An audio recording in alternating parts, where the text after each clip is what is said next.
और अभी भी जो असली चोर हैं उनको नहीं पकड़ा जा रहा है। जो निचले स्तर के सिर्फ खाना पूरी करने के लिए कुछ लोगों की गिरफ्तारी हुई है, एफआईआर नहीं हुआ उस पे। इतनी बड़ी घटना हो गई और उसका एफआईआर नहीं किया जा रहा था। तो लोगों को बचाने का प्रयास है भारत सरकार का भी और योगी सरकार का। कांग्रेस तो राजद के साथ है, हमारा गठबंधन है। जब तक गठबंधन है तो हम लोग दोनों एक दूसरे के साथ हैं और राजद का उम्मीदवार वो महागठबंधन का उम्मीदवार है और हम लोग पूरा प्रयास करेंगे उसको जीतने के लिए। नमस्कार, न्यूज़ फॉर नेशन देख रहे हैं आप। आपके साथ मैं हूं राजनंदिनी। एक बार फिर से तारिक अनवर का गुस्सा देखने को मिला है, जहां पर उन्होंने राम मंदिर में हुए चोरी को लेकर के ये कहा है कि छोटे मछलियों को फंसाया जा रहा है और जो बड़े मछली हैं उनको छोड़ दिया जा रहा है।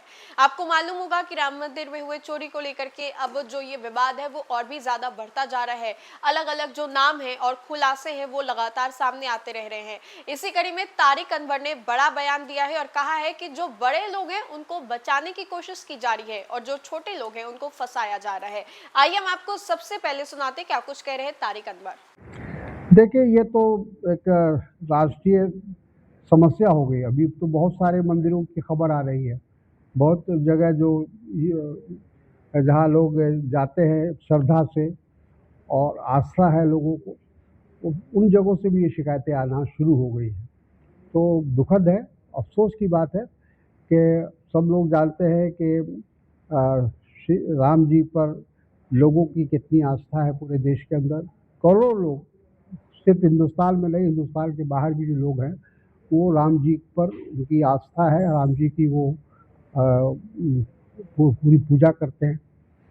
तो ये तो जो वहाँ की कमेटी थी राम मंदिर व्यवस्था बनाए रखने के लिए और प्रबंधन के लिए, वो कमेटी एक प्रकार से केंद्र सरकार और राज्य सरकार के द्वारा बनाई गई थी और उसमें ऐसे लोगों को डाला गया जिनके कारण ये सारी घटनाएं हो रही हैं। और अभी भी जो असली चोर हैं उनको नहीं पकड़ा जा रहा है। जो निचले स्तर के सिर्फ खाना पूरी करने के लिए कुछ लोगों की गिरफ्तारी हुई है, एफआईआर नहीं हुआ उस पे। इतनी बड़ी घटना हो गई और उसका एफआईआर नहीं किया जा रहा था। तो लोगों को बचाने का प्रयास है भारत सरकार का भी और योगी सरकार का भी। सत्ता के लोग कह रहे हैं कि विपक्ष को बोलने का अधिकार नहीं है। राम मंदिर बनाया उन्होंने, वो चोरी हो कुछ भी हो, बोलने का अधिकार विपक्ष को नहीं। ऐसा नहीं होता है। मंदिर किसी का बकौती थोड़ी है। राम मंदिर हो या कोई भी मंदिर हो, कोई भी तीर्थ स्थान हो, वो सबकी उसका सारे लोग उसके लिए जिम्मेदार हैं या उसके हिस्सेदार हैं। सर, विपक्ष से पकड़ने की बात आया है, कितना मानते हैं, ये कितना बड़ी बात है और इस इलाके के लिए सुरक्षा व्यवस्था कितनी मजबूत होना चाहिए? देखिए, कोई भी अगर हमारे देश के खिलाफ कोई भी काम करता है, चाहे किसी भी धर्म का हो, जाति का हो, तो उसको खिलाफ का वही कार्रवाई होनी चाहिए। हमारे देशद्रोह का काम कर रहे हैं, अगर वैसे लोग कर रहे हैं तो उसमें धर्म और जाति का सवाल ही नहीं। सोचिए, बीजेपी है और राजद है, कांग्रेस कहाँ है? नहीं, कांग्रेस तो राजद के साथ है, हमारा गठबंधन है। जब तक गठबंधन है तो हम लोग दोनों एक दूसरे के साथ हैं और राजद का उम्मीदवार वो महागठबंधन का उम्मीदवार है और हम लोग पूरा प्रयास करेंगे उसको जीतने के लिए।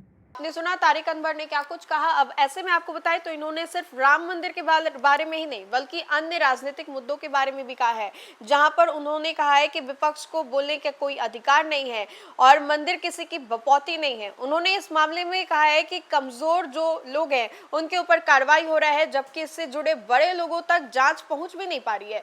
पूरे मामले को लेकर के उन्होंने बातें रखी, लेकिन ऐसे में आपको यह भी मालूम होगा कि कांग्रेस और राजद के बीच में खटपट की जो बातें हैं, खबरें हैं, वो लगातार सामने आती रहती है। ये कहा जाता है कि कांग्रेस राजद सिर्फ दिखावे के लिए साथ में है, सिर्फ नाम का ये महागठबंधन है, लेकिन कुछ गठबंधन है नहीं इन लोगों में।